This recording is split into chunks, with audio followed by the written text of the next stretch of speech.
제품 하나로 1억 원을 버는 방법에 대해서 한번 여러분께 나눠볼까 합니다.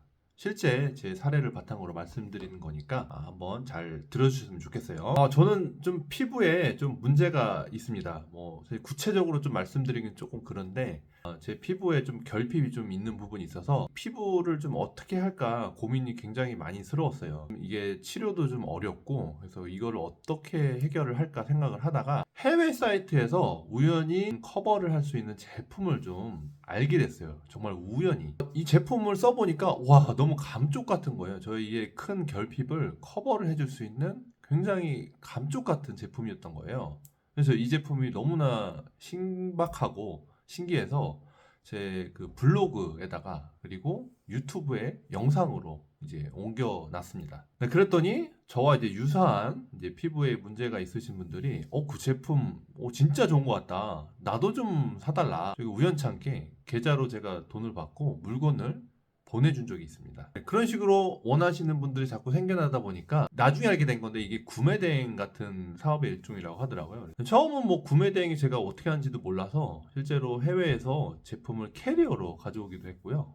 나중에는 이제 해외 택배로 이제 발송을 하게 됐고, 상황에 맞게 조금씩 보완을 해갔습니다.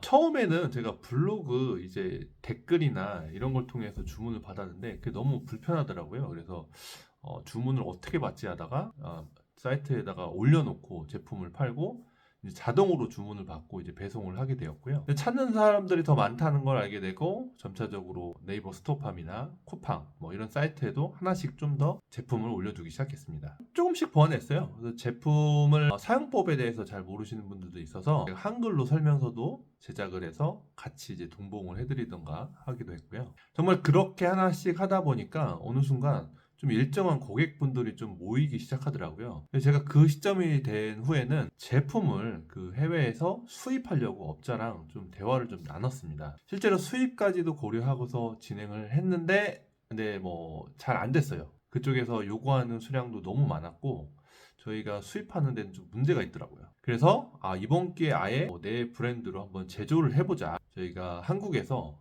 제조업체를 알아보기 시작했죠. 이게 정말 제조를 하는 사람들은 정말 대단합니다. 이게 굉장히 쉬운 일이 아니에요.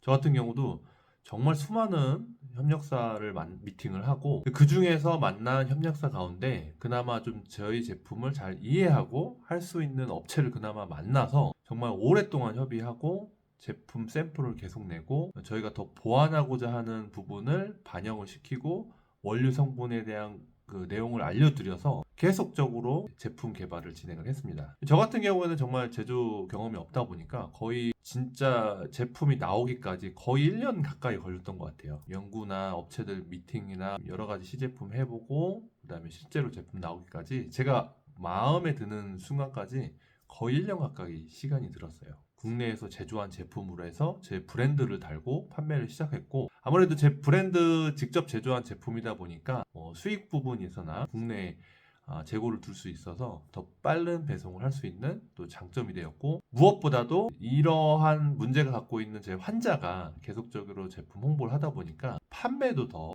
성장하고 제품 개발도 더 보완이 되는 그런 좀 차별점이 좀 있었습니다. 그러다 보니 저희가 제품 출시하고 1년 만에 제품 하나로 월 매출 거의 1,000만 원, 1억 원 이상의 매출을 발생할 수 있었습니다. 그 후에도 저희는 제품을 좀 늘려가고 다른 또 피부 고민에 가지신 분들을 위한 제품으로 계속 확대를 하고 있고요. 현재도 화장품 사업은 계속 성장을 시키고 있습니다. 네, 지금까지 제가 드린 말씀을 한번 정리를 해보면 결국에 1억, 2억 이런 숫자가 크게 중요할 수도 있겠지만 저는 그것보다도 사업화 과정 속에서 하나의 어떤 핵심 성공 요소를 발견할 수 있다라고 생각을 합니다. 큰 성공을 하는 건 아니지만 저는 이 작은 성공을 통해서 좀 더 다음 성공으로 갈 수 있는 이 디딤돌을 저는 만들었다고 생각을 해요. 요약해서 한번 말씀드려 보면 첫 번째는 내가 가진 문제 또는 내가 가진 결핍, 부족한 점 여기에서 저는 아이템을 찾았고요. 찾은 거에서 바로 끝나지 않고 저희는 유튜브나 블로그, 인스타 이거는 개인의 성향의 차이일 수 있을 것 같아요. 어떤 그림이나 영상으로 보이는 게 좋다 그러면 유튜브, 인스타도 좋고요. 나는 글에 좀 더 자신이 있다 그러면 뭐 블로그를 선택하실 수도 있고요. 세 번째, 마지막으로 저는 먼저 팔아보는 게 굉장히 중요하다고 생각합니다. 제가 생각하는 어떤 시장이랑 실제 고객이 이 제품을 원하는지는 정말 다를 수가 있거든요.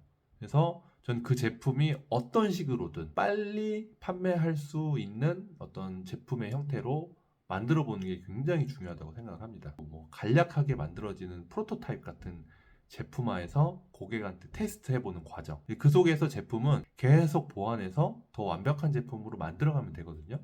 그 전까지는 여러분들이 어쨌든 판매해서 돈을 받을 수 있는 빨리 런칭하는 과정이 굉장히 중요하다고 생각합니다. 왜냐면은 사실 제조 같은 분야는 한 번에 그 MOQ라고 해서 한 번에 생산하는 최소 기본량이 있어요. 뭐 예를 들면 용기 같은 경우는 뭐 5,000개, 뭐 10,000개 이상도 되고요. 그래서 그렇게 너무 많은 수량을 했을 때는 부담도 되고 내가 이게 성공할지 안 할지도 모르는데 처음부터 제조를 하는 거는 굉장히 위험하거든요. 네, 이상으로 제품 하나로 이제 매출 1억을 만든 작은 사연을 한번 여러분께 공유를 해드렸습니다. 사업을 하고자 하시는 분들께서도 이런 요소도 있구나라고 알아주시면 좋을 것 같고요. 자, 실천하는 플래너 오늘 콘텐츠가 마음에 드셨다면 좋아요, 구독하기 부탁드립니다. 자, 이만 빠이빠이.